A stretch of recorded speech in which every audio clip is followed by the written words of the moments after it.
مرنے کے بعد بندہ کہے گا اے اللہ دوبارہ بھیج دے، مجھے تو پتہ ہی نہیں تھا میں اتنا جلدی مر جاؤں گا، ہیں میں اب روزہ بھی رکھوں گا، میں صدقہ بھی دوں گا، میں نمازیں بھی پڑھوں گا، اے اللہ ایک موقع دے دے۔ اس کے بعد کوئی موقع نہیں ملے گا۔ ہیں اعلیٰ حضرت لکھتے ہیں نا، اترتے چاند ڈھلتی چاندنی جو ہو سکے کر لے، اندھیرا پاک آتا ہے یہ 2 دن کی اجالی ہے۔ ارے یہ بھیڑیوں کا بن ہے اور شام آ گئی سر پر، کہاں سویا مسافر ہائے کتنا لا ابالی ہے۔ اندھیرا گھر اکیلی جان دم گھٹتا دل اکتا تھا، خدا کو یاد کر پیارے وہ ساتھ آنے والی ہے۔ زمین تپتی کٹیلی راہ بھاری بوجھ گھائل پاؤں، مصیبت جھیلنے والے تیرا اللہ والی ہے۔ نہ چونکا دن ہے ڈھلنے پر تیری منزل ہوئی کھوٹی، ارے او جانے والے نیند یہ کب کی نکالی ہے۔ ہم سب دنیا میں جانے کے لیے آئے۔ میں نیو کراچی میں گیا، میرا بیان تھا وہاں پر۔ بیان کے بعد مجھے لوگوں نے کہا کہ پاس ہی ایک گھر ہے اور وہاں بڑی جوان موت ہوئی ہے، والد صاحب کو صبر ہی نہیں آ رہا ہے، آپ تھوڑی دیر کے لیے چلیں دعا کر دیں گے ان کو کچھ تسلی ہو جائے گی۔ یقین کریں اس وقت میں آپ سے بات کر رہا ہوں نا، اس نوجوان کا چہرہ میری آنکھوں میں گھوم رہا ہے۔ پتہ ہے اس کی عمر کتنی تھی؟ وہ 20 سال کا بھی نہیں ہوا تھا، 19 سال اور چند مہینے کا وہ نوجوان تھا جس کا انتقال ہوا۔ اس کے والد بھی موجود تھے، اس کے دادا بھی موجود تھے۔ میں اس گھر میں ملنے گیا، آپ یقین کریں جو ان کی کیفیت تھی، پتہ وہ کیا کہتے تھے؟ میں نے کہا کیسے انتقال ہوا؟ وہ کہتے یہ نوجوان صرف 2 دن پہلے بیمار ہوا، بخار ہوا۔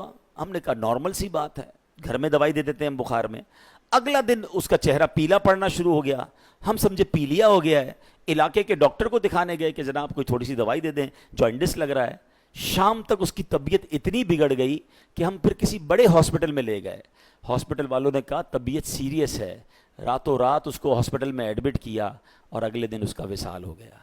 ہم نے جتنے ٹیسٹ کروائے، وہ کہتے ہیں جو ٹیسٹ کی رپورٹیں تھیں نا وہ بھی نہیں آ پائیں۔ بندے کے انتقال کے 3 دن بعد ٹیسٹ کی رپورٹیں آ رہی ہیں کہ بلڈ میں یہ پرابلم ہے، وہ یعنی اتنا بھی ٹائم نہیں ملا ہمیں کہ ہم اس کی ڈائگنوز کر سکتے کہ اس کو پرابلم کیا تھا۔ بڑا پیسے والے تھے، بڑا گھر تھا، سب کچھ تھا، مگر وہ 20 سال کا نوجوان اب اپنی قبر میں اکیلا ہے۔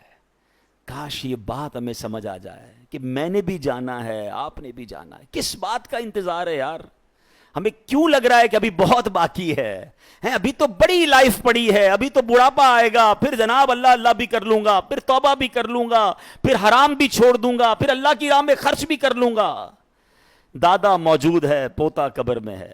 آپ کو ایسی بھی قبر ملے گی جو 15 سال میں قبر میں گیا ہوگا، بلکہ قبرستان میں چھوٹی چھوٹی قبریں بھی ہوتی ہیں، بچے بھی قبر میں گئے۔ اٹ مینز ہم میں سے ہر کوئی ایک سیکوینس سے آیا ضرور ہے۔ میرے دادا پہلے آئے، آپ کے بھی پہلے دادا آئے، پھر والد آئے، پھر آپ آئے، پھر آپ کے بچے، پھر ان کے بچے۔ یہ ایک سیکوینس ہے، ایک ترتیب ہے۔ آنے کی ترتیب ہے، جانے کی ترتیب نہیں ہے۔ پہلے کوئی بھی جا سکتا ہے، تو پھر کیوں تیاری نہیں کر رہے؟ یہی تو قرآن کہہ رہا ہے کہ بندہ مرنے کے بعد کہے گا یا اللہ مجھے مہلت کیوں نہ دی، میں نیک کام کرتا، میں تیری راہ میں خرچ کرتا۔ موت مہلت دے کر نہیں آتی ہے۔